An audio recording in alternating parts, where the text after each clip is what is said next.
Nós celebramos hoje o nosso 23º domingo do tempo comum. Terminamos o mês de agosto, o mês vocacional, onde refletimos sobre o chamado de Deus.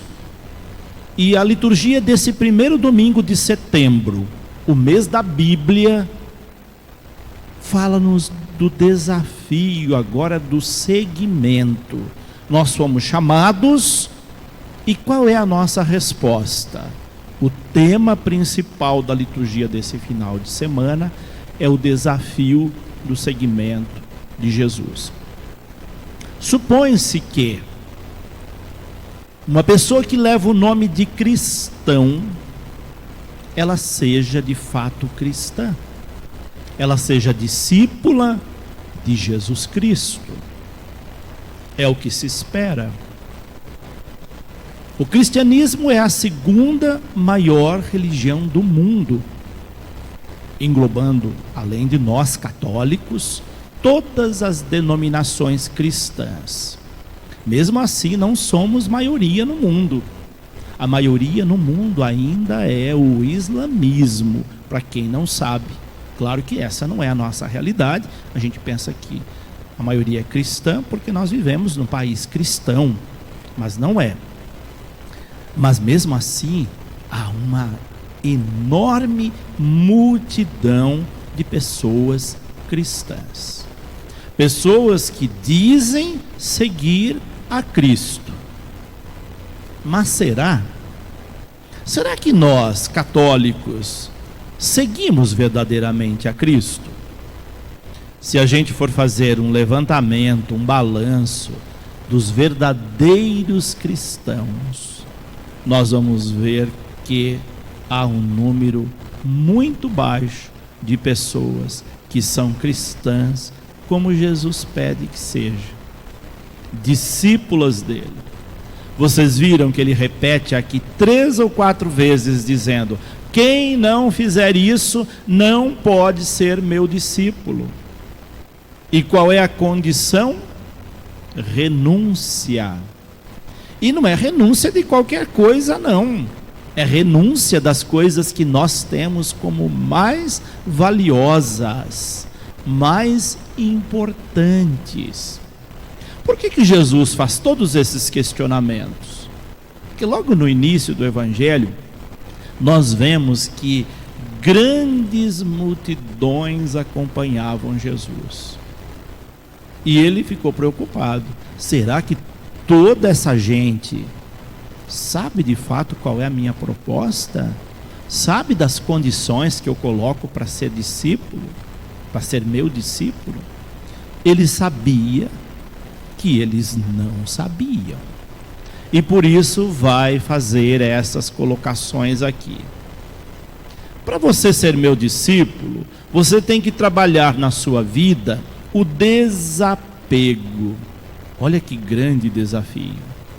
Nós temos muitos desafios, e ele enumera alguns deles. O primeiro deles, aquela condição que ele coloca para nós, é o desapego. Como é difícil a gente desapegar, porque a gente se apega com muita facilidade. A gente se apega até a um animalzinho que a gente adota.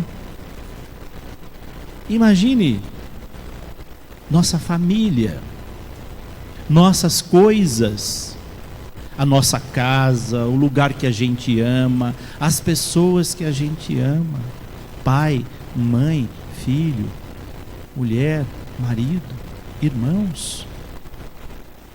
Ele toca no ponto mais difícil de desapegar, que são esses.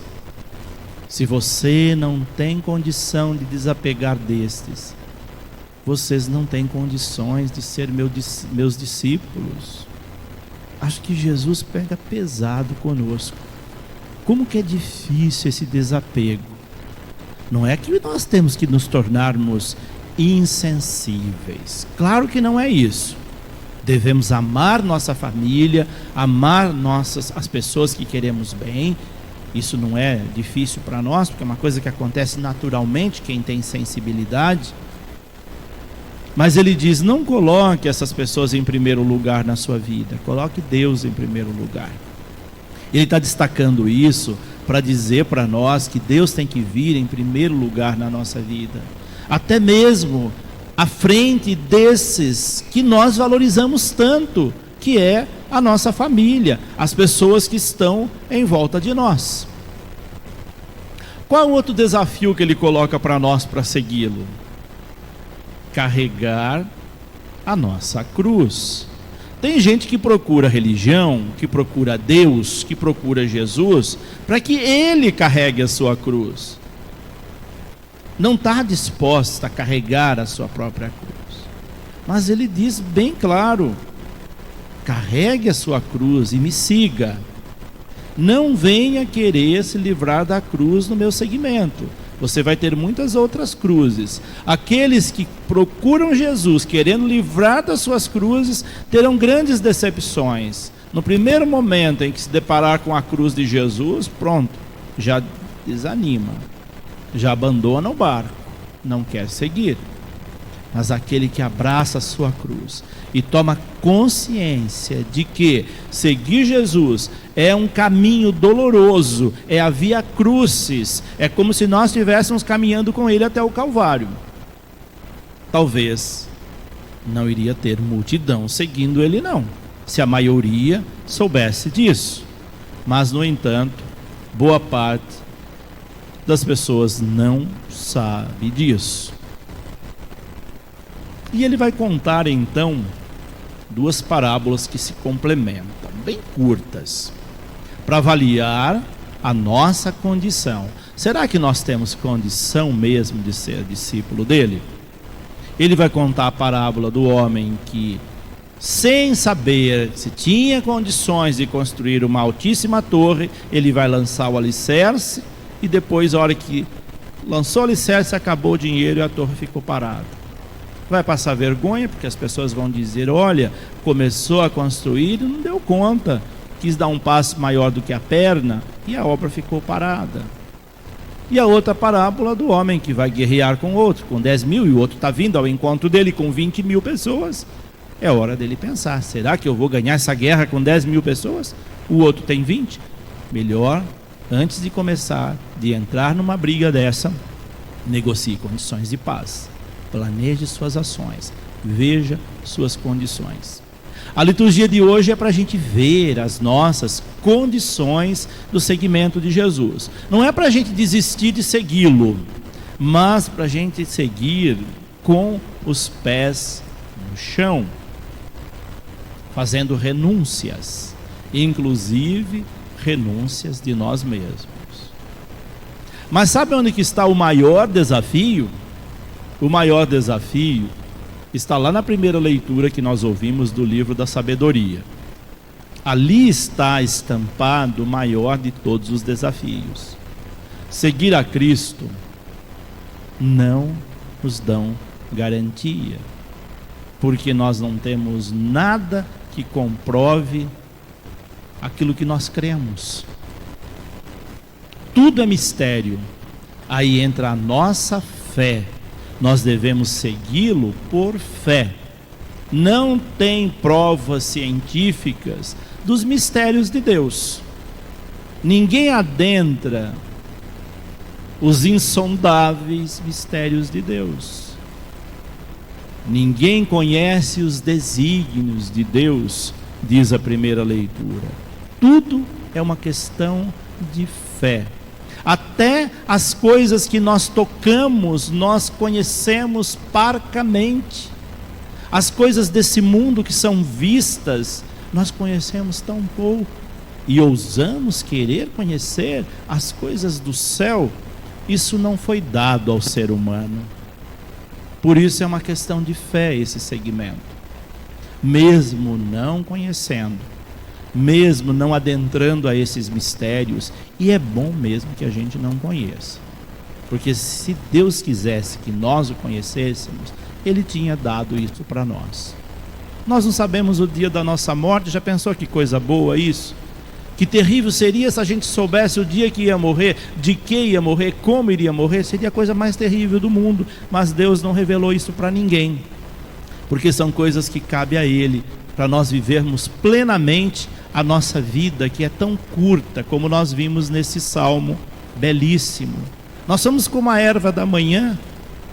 Amanhã estamos verdejantes, depois à tarde ela é cortada e logo murcha. A nossa vida é assim, é tão curta, é tão passageira. Não vamos nos preocupar com os mistérios de Deus, isso cabe a Ele. Vamos nos preocupar em viver bem essa vida, viver bem as coisas que Deus nos concedeu conhecer, viver bem as relações com os nossos irmãos. Como nós vimos na segunda leitura, Paulo já no final da vida, sentindo-se prisioneiro de Deus, ele envia para o seu amigo Filémon o escravo Onésimo e diz: trate-o como ser humano, não o trate como escravo.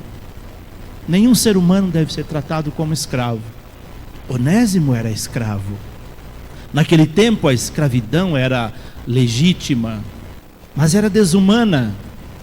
E a última recomendação de Paulo para o amigo Filémon é que ele acolha Onésimo como um amigo, um irmão, um companheiro, alguém igual a ele, e não como escravo. Porque Onésimo tinha sido tão bom para Paulo, e o presente que ele dava a Filémon é que ele pudesse acolher Onésimo como um irmão. É assim que Deus quer que nós tratemos uns aos outros, como irmão, não como superior ou inferior uns aos outros. Essas coisas estão ao nosso alcance, essas coisas são palpáveis, essas coisas nós podemos legislar. E às vezes nós não damos conta de fazer isso e queremos legislar as coisas divinas, os mistérios de Deus. Vejo tanta gente preocupada em falar dos mistérios de Deus, mas não dá conta de viver uma relação fraterna de amor com o seu semelhante. É disso que nos fala as leituras deste 23º domingo do tempo comum, mês da Bíblia. E por ser o mês da Bíblia, a igreja nos convida a dar um destaque especial a ela. Não deixe que a Bíblia seja destacada só aqui na igreja, não. Aqui nós vamos procurar fazer uma boa interpretação das leituras, vamos destacá-la em algum momento. Quando vocês entraram, vocês viram ela bem iluminada lá na entrada. Tudo para a gente lembrar da importância deste livro na nossa vida. Tenho certeza que todos vocês têm a Bíblia. E depois no final vai ser sorteada ainda mais uma Bíblia aí para aqueles que não têm ou queiram presentear outros que não têm. Mas a Bíblia não é um livro para a gente deixar enfeitando a nossa estante, não. Se você tem um livro só de enfeite na sua casa, lamento dizer, não é um livro mágico. Não é um livro que simplesmente tendo, você já tem bênçãos na sua casa. Você vai ter bênçãos na sua casa, na sua vida, se você ler, interpretar e aplicar, viver essa palavra. Há um processo. Não basta ter a Bíblia. É preciso tê-la, estudá-la e vivê-la. Assim ela vai ser um livro transformador na nossa vida, porque é palavra de Deus, mas não é um livro mágico. Tenham isso com muita clareza. Tem gente que trata a Bíblia como se fosse um amuleto. Está ali, pronto, já basta. Nada disso. Estude, conheça, viva a palavra de Deus. É o que nos pede também o mês da Bíblia, esse mês de setembro.